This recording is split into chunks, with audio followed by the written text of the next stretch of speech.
Welcome to the Holistic Kid Show. My name is Zane. My name is Abdullah. And my name is Iman. We're the Holistic Kids here to educate us kids from the inside out. We're the Holistic Kids here to... Yeah. So... Zan, did you see that new Will Smith movie that just came out? Yeah, it was pretty good. I've watched like all of his movies. I don't even think he ages. I wonder how he stays in such great shape and is able to do so much. I need his secrets for when I'm older. And I was like, wouldn't it be awesome to talk to a celebrity nutritionist so that we could all start doing those things? So wouldn't that be a dream come true, Zan? It would be a dream come true. So I really need to make more wishes. Maybe they'll come true. So, I mean, with all our dreams are now reality, we have with us the amazing Miss Mona Sharma, the nutrition and wellness expert of the stars. Mona Sharma is a renowned celebrity nutritionist and global speaker, guiding clients like Will Smith, J&J Shetty, and even Hrithik Roshan, with reoccurring appearances on the Today Show, The Doctor's Television, and even Red Table Talk. Her expertise is widely recognized. She's also the farmer of Zikama. Is that how you spell it? Hikma, yeah. Oh yeah, Hikma. And the host of Rooted in Wellness podcast. You're doing such an amazing work. So we are incredibly honored because we know that you are super busy. So we are incredibly thankful for you to join us today. Thank you for having me. Yeah, I'm excited. It's good to see you guys. It's good to see you too. So you are such an amazing inspiration working with all the big names in the industry. So we would love to know what inspired you.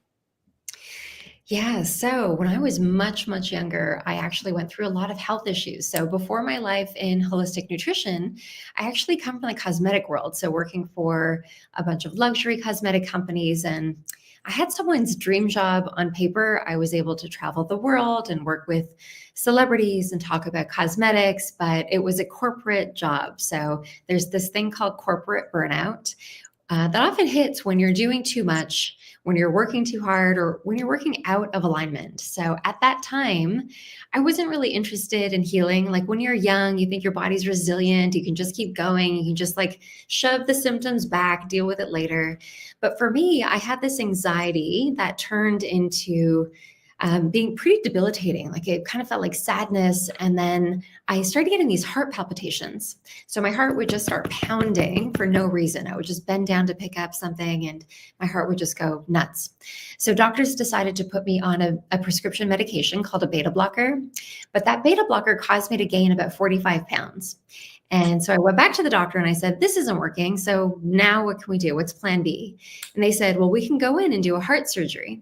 So in my 20s, I had my first heart surgery where they do an ablation. You're awake for the whole thing. They pump you full of adrenaline and all of these uppers and caffeine and adrenaline to induce these palpitations to eventually burn off, I guess you could say, this electrical node in your heart. And that's what they did. But the problem is that the next morning I woke up in the hospital with the same palpitations. And so I agreed to go back in for my second heart surgery. And in the second heart surgery, they did another ablation, but my heart palpitations continued. And they said, okay, well, we found another one that we can do. But if we go through with this, you might have to wear a pacemaker for the rest of your life. If you don't know what a pacemaker is, it's kind of like a battery pack that goes under your skin permanently, literally a battery that's connected to your heart to keep you alive. So can you imagine? You guys are a little too young, but 24 years old, surgery table, looking at my heart, having all these ablations, identifying as somebody who had a heart condition that was going to be on medications for the rest of my life. We call it one of these moments when your life flashes before your eyes. And I knew that there was a better way. I knew that there was a way to heal my body. So for me, I went back to my roots. I knew that I had to go back to my roots at an ashram. An ashram is where my family and I, we spent a lot of summers growing up. And they're founded on practicing yoga and meditation and eating real food and relaxing the body and shifting your nervous system and really calming the thoughts in your head, these evil thoughts in your head that can feel pretty stressful. and coming into the body. And for me, that meant that I healed. So I left the corporate world. I went on my own personal healing journey. I became a yoga teacher, a meditation teacher, and then a holistic nutritionist, and then an NLP practitioner, but really for my own healing. And the weight fell off my body. I finally dealt with a lot of the stress and the anxiety and sadness that I had within me. I dealt with nervous system regulation. So I healed my nervous system to start to relax and restore. And I've never looked back. So to answer your question, I think it's because of my healing journey. I'm somebody who lived through this really terrible process, going into the Western medical system, which has its time and its place, but really understanding within me that there was another way to heal my body. Because I think that each and every one of us, if we really listen in and we do the right things and we give our bodies the right things, our body has the capacity to heal itself. Wow. That's You're amazing. so inspirational. Yeah, that's amazing. Thank you. So you talk a lot about tackling frequencies before you tackle diet, exercise, etc. What is tackling frequencies and how does it affect our health and reality? Have you guys ever been in a moment where you felt really angry or stressed or anxious, or like you just couldn't shake it? Like you're living in that moment and it feels like your body, it's almost like the equivalent of being plugged into high voltage, like, I can't get out of this. I'm just so angry and frustrated. I don't know how to make it process or leave. So that's stress. But imagine having that plugged in feeling every day, all day. We call this chronic stress. When you're in chronic stress, you impact the frequency of your body. We can now measure frequency in the body. So if you're in a state of happiness and joy and feeling peace and calm, doing the things that you like and just feeling content, you're at a high level frequency where you're open to inspiration and creativity. You guys have felt it, right? Like you feel like being creative or doing something fun when your body's in a state of relaxation. But when you're angry and plugged in and in fight or flight, your frequency diminishes. It contracts. You can't see anything about the world that's beautiful because you're so stuck in that spot. And it's painful. And this is what I say is a frequency state where your body, it can't heal because it's literally fighting for its life. So some stress can actually be really good for us, but chronic everyday stress is going to impact our body's frequency. And it's no different than back in the day when we would have been like running for our life from a lion, right? Like, oh my God, I'm being chased by a lion. I need to stay healthy. In that moment, you would never, oh, now's a good time to have an apple while I'm running to feed my hunger. You would never do that. But the equivalent is that today, adults and children are feeling a lot of stress and worry and anxiety. And we see a lot of it in social media, which is reflected back to us. We don't know the difference of it happening somewhere really far away or being impacted as though it's happening really close to us. So this is why addressing your frequency every day is so important. You can do it right now. Go ahead and just take a long, slow, deep breath in. Exhale it out. That's step one. It tells your body to relax.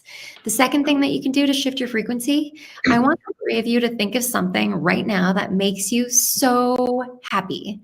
So maybe even something that you're grateful for, like something that makes you so happy when you think about it, you want to smile. So practicing gratitude. It is impossible to be really stressed or experience happiness and gratitude at the exact same time. So if you have a practice every day where you just focus on feeling happy, doing gratitude with your friends or with your family, that's one great way to really start to shift your frequency. Wow, that really is amazing. Amazing. Good question. So you work with a lot of high achievers. Do you see a common thread that might benefit all of them? I do. So a lot of the people that I work with, they really rely on their bodies. So whether they're training for a movie role and they need to look a certain way, or whether they're going on a global tour and they have to be on stage performing every single night, or maybe they're a CEO executive and they manage a lot of people and they've got to be on all the time. The one common denominator is that they treat their body like a temple. So there's no room to not follow through with something called a daily wellness practice. This means they're optimizing, or they're even focusing. They're focusing on how they breathe. They're focusing on the quality of their thoughts. So maybe they're dropping into meditation every day, or gratitude, or a journaling practice. And then they're really focused on everything that they're digesting. So did you guys know that you don't only digest what you eat, you actually digest what you watch, what you smell, what you listen to, and what you eat, and what you feel? So according to Ayurveda, we have so many different senses, and we're constantly digesting not only what we're eating, what we're drinking, what we're smelling, what we're watching, what we're thinking, what we're listening to, and what we're feeling. And so if you think about it from that standpoint, you want to take care of yourself, right? You think twice about the things that you're consuming. So maybe you're not watching really scary horror movies anymore. You're watching things that make you feel happy. And looking down at a plate of food, I have a feeling you guys know what healthy food is. If you look at a healthy plate of food versus an unhealthy plate of food, like if I showed you a plate of McDonald's, or, a plate with some sandwich and fruits and veggies, you probably know which was healthy, right? Yeah. Yeah. So when I work with a lot of people, I help them understand why they're not choosing the healthy for themselves. Why do they think it's okay to put things that have toxins and a lot of ingredients that don't serve their health into their bodies? So that's kind of a short answer to give you that, but just ask yourself this one guiding light question, which is what they do. Is doing this, eating this, watching this, having this conversation nourishing me and taking me towards the version of myself that I want to feel every day? Or is doing this, eating this, watching this, having this conversation, listening to this, is this depleting me and keeping me anchored in a version of myself that I don't want to feel anymore?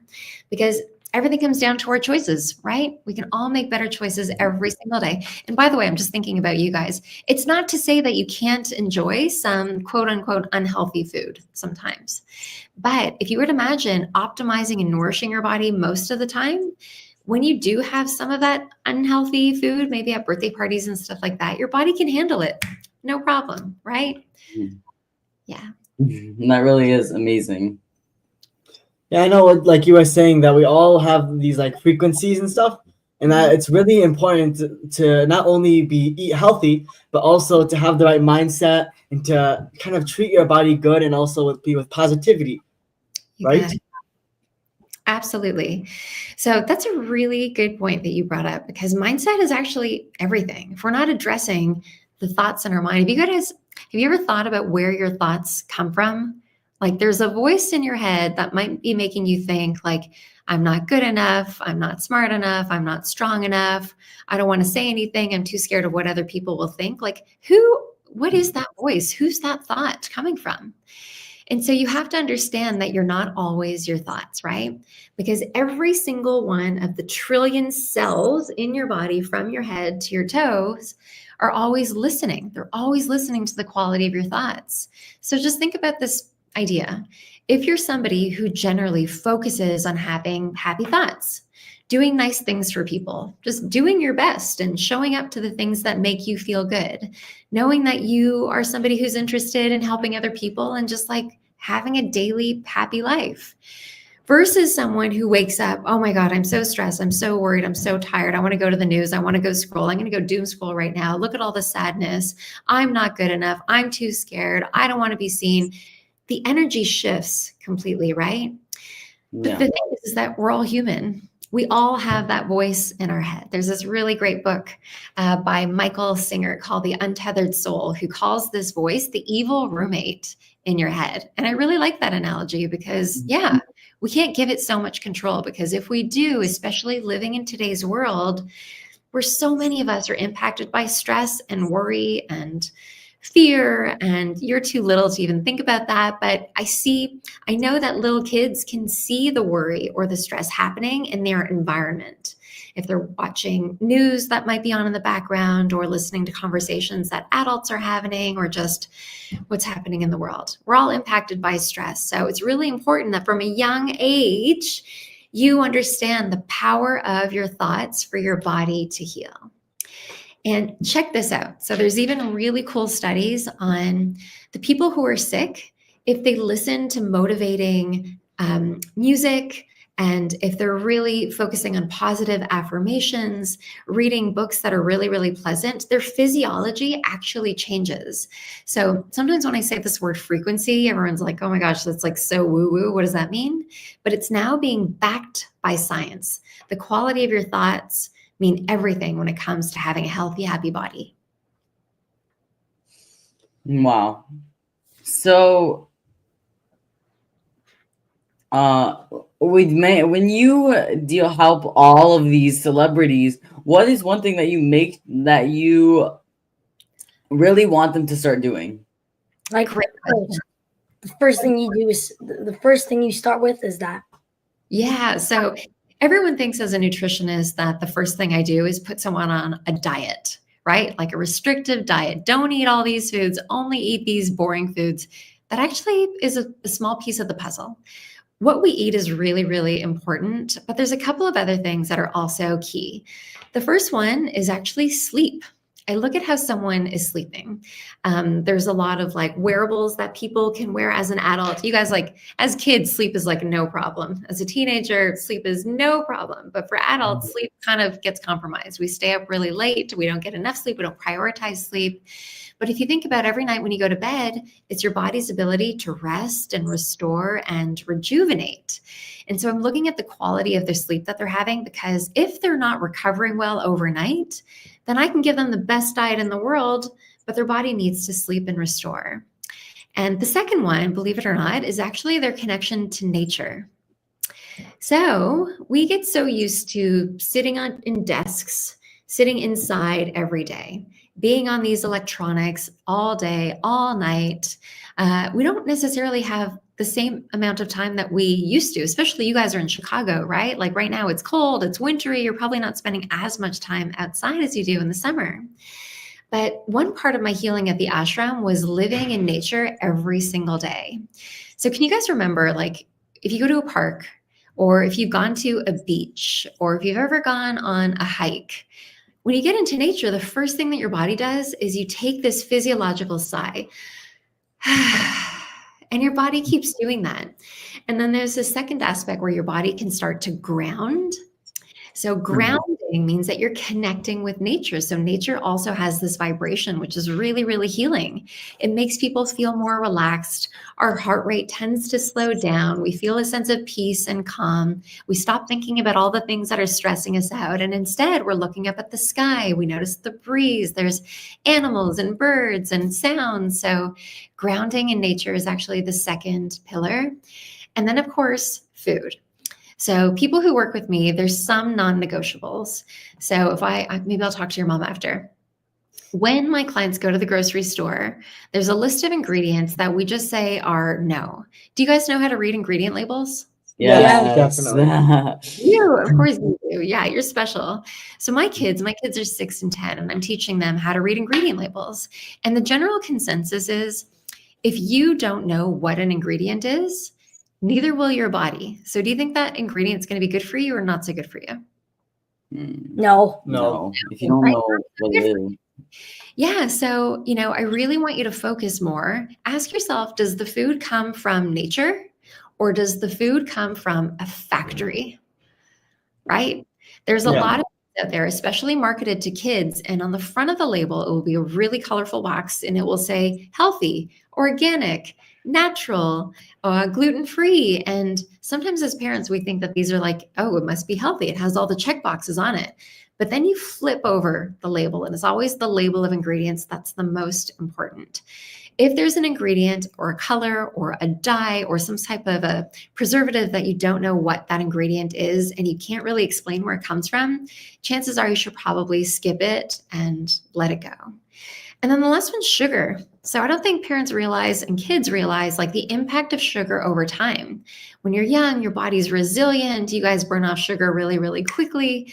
But the problem is the amount of sugar that we're getting every single day. So, for listeners, if you're thinking about maybe capping off your sugar intake, so sugars that come from your fruits, and maybe even if there is some cane sugar, capping that at a maximum of 20 grams of sugar a day.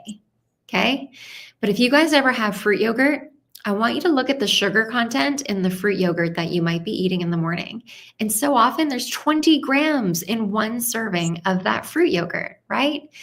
So again, moderation is everything. But again, just be mindful of when excess sugar is creeping in, when these ingredients are creeping in that you don't know what they are, because that ultimately comes from ultra processed food. So you can tell there's kind of like a theme to all the things that I'm telling you. Trust in nature, trust in foods that come to nature, that come from nature. Get your body out into nature more often to align with nature, and that's what tends to heal your body. Yeah, just like Miss Mona said, if it sounds like it was made in a lab and you can't pronounce it, and it seems like it's like there's a bunch of random syllables, it's probably not good for you. You got it. Yeah, you got it. There's a time and a place. And the really cool thing now is that as more consumers and parents are learning about this, we can make an educated decision to just like not buy that food from that company. And what that means is that we're sending them a really loud message on clean up your ingredients. Otherwise, we're not going to buy you. But that's never going to change if we don't do that, right? The other thing too, especially with kids' foods, right? You'll notice that they're always really colorful. Often there's cartoons on them. We think that it's a safe product because it comes from these really great grocery stores. But often they have a lot of colors and artificial dyes. So right now, California, we just agreed to take out a red dye from all of our foods because it was deemed not safe. It was actually taken out of cosmetics, but they didn't take it out of our food. So if you guys see those drinks and sodas that are like fluorescent orange and green and red and purple, make sure that those colors come from nature, not from chemical dyes.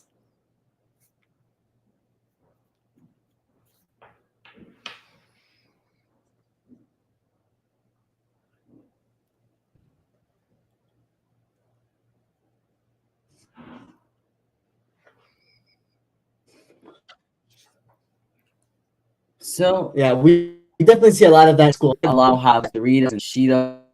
So Are you back? We're back. Yeah. wait,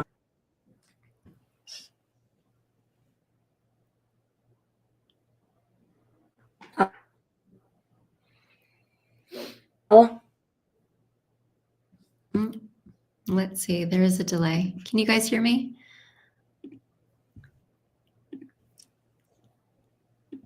yes. Okay, there we go. So yeah. Yes. Back. we're back. So with these celebrities, how do you? What am I trying to here?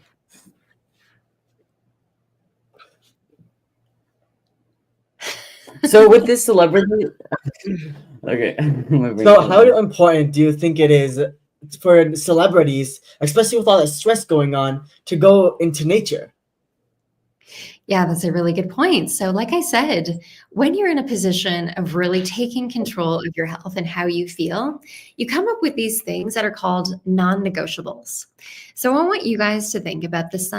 Maybe some things that you do, maybe some things with your mom that make you feel really happy and relaxed.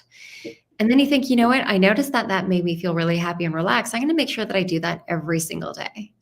And with these celebrities, with a lot of these high profile people, they come up with a list of non-negotiables every day. But again, this always gets compromised, right? We make it sound so easy, but life for all of us, it will get busy. We'll go through these periods where we feel like it's so easy to go out into nature, to eat really well, to do things that make us happy. And then we go through periods of stress or of some intensity or life happens. And it's okay. Like, it's okay. Your body doesn't, it's not a matter of doing it every single day or else. It's a matter of doing it every single day as much as you can to build the resilience within your body so that when you have to go through those periods of stress or intensity, your body can handle it. It's almost like charging a battery. So to answer your question, when they go on these, they're on movies or they're traveling a lot, they probably have to step back a little bit. They might even be in countries where getting access to the same types of food goes out the window. Like it's just not an option, but they're still prioritizing things like their sleep, maybe a mindfulness practice like journaling or meditation or breath work. And then they know that when they get back into a more relaxed state or schedule, they can bring those back in. And I love that you brought that up, because I think that a lot of people, especially for me growing up, it's kind of like all or nothing. Like, oh my God, I can only be perfect and do all the things all the time or else it's not working. No, it's not how it works. Think about nature, right? Nature changes every single season, and it doesn't change season overnight. It happens over time. And our bodies are the exact same way. So build a resilient, strong body. And then when you go through those periods of darkness or slowness or intensity, your body's strong enough to just come all the way back. All right. Another question is like, how do I get celebrities to eat well? There is no perfect diet. And if this is one thing that I can teach a younger generation, stop looking for the perfect diet. Okay. The number one question that I get from all my clients on our first call, Mona, just tell me what to eat. Tell me exactly what to eat. What's the perfect supplement protocol? What's the diet? And I'm going to start that. But it doesn't work that way. What if people could just understand that their perfect diet should be as unique as they are, depending on what their lifestyle needs were, depending on what their genetics said, depending on where they live in the world, depending on their age. Like it's always going to be ever changing. But here's what I can gather for you as like the foundation for a perfect diet. Ready? Mm-hmm. Yes. Okay. So whenever you guys build a snack or a plate, I want you to look down at your plate and I want you to include these three things. One is a really good quality protein. So for some people, this is animal protein. For some people, this is more of a vegetarian or vegan protein. Okay. The second thing that you're going to focus on, which should take up the bulk of your plate, like most of your plate, should be fiber. And the fiber is veggies. Have you guys ever heard of the concept eat the rainbow?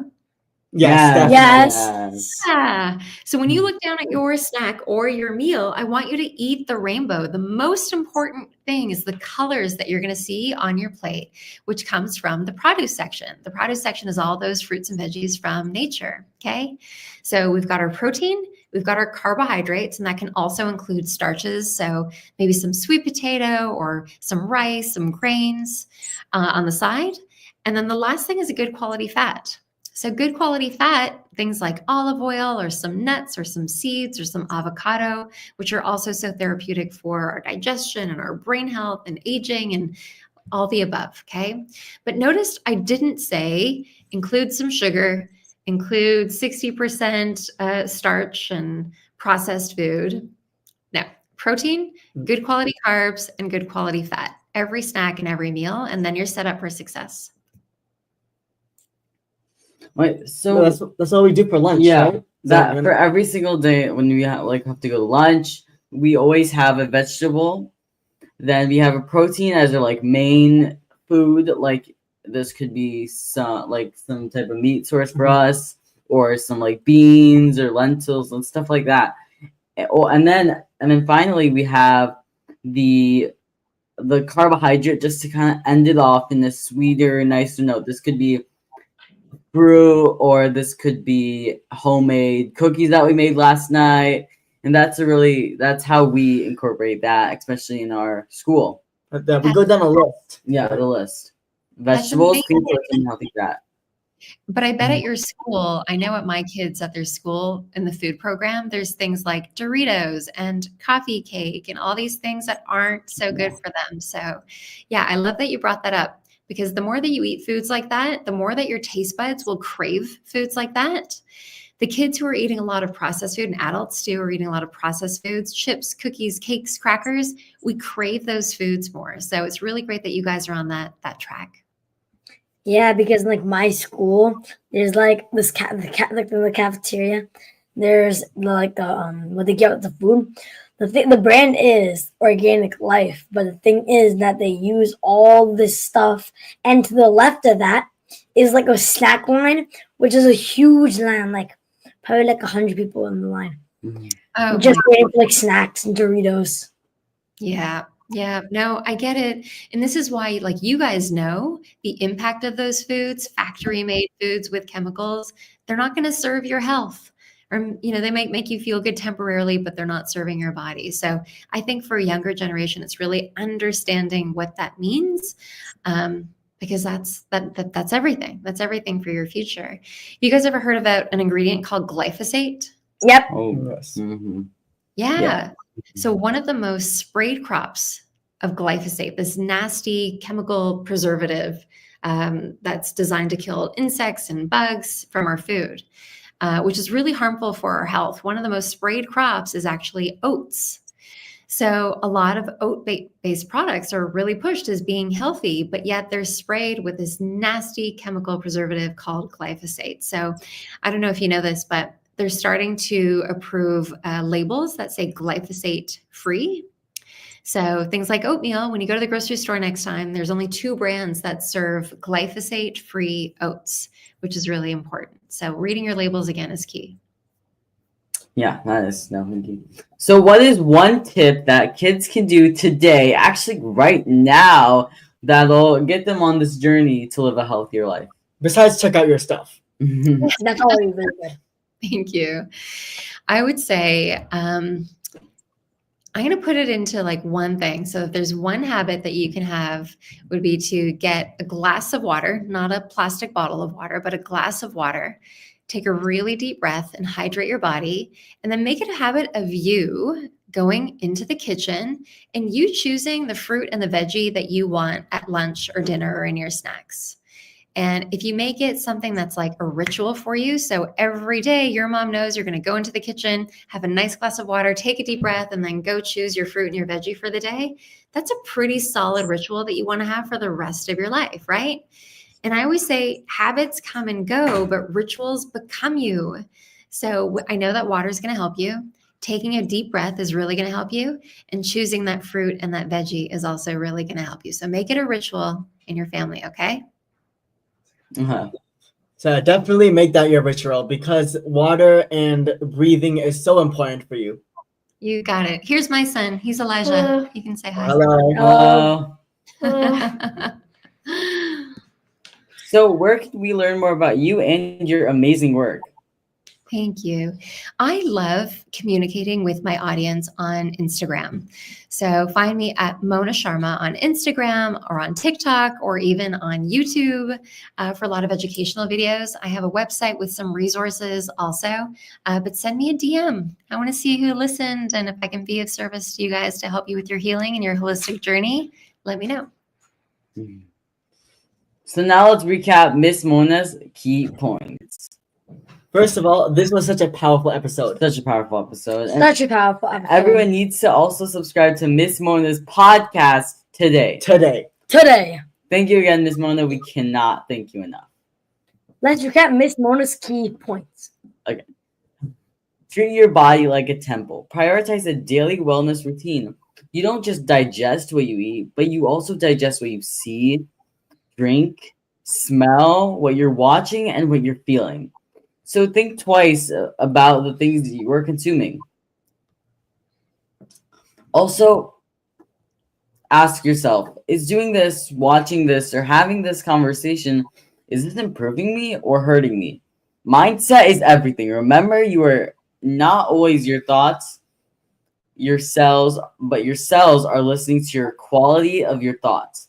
Don't listen to the evil roommate in your head. The quality of your thoughts can determine your health.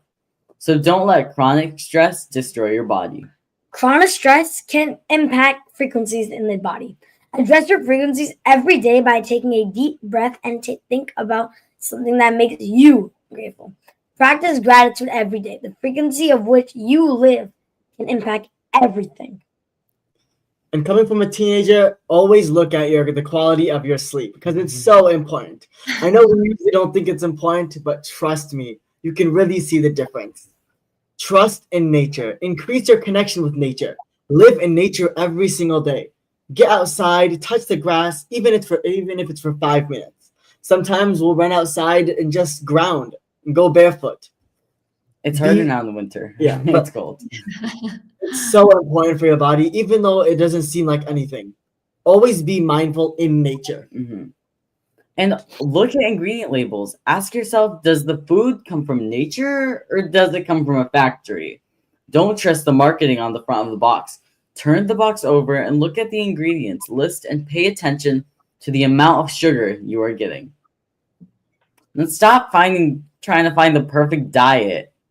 All diets are different for different people. Whenever you build a plate, look for a quality protein. Then most of your plate should be filled with fruits and vegetables from the rainbow. Make sure to include a good quality fat. Make an educated decision.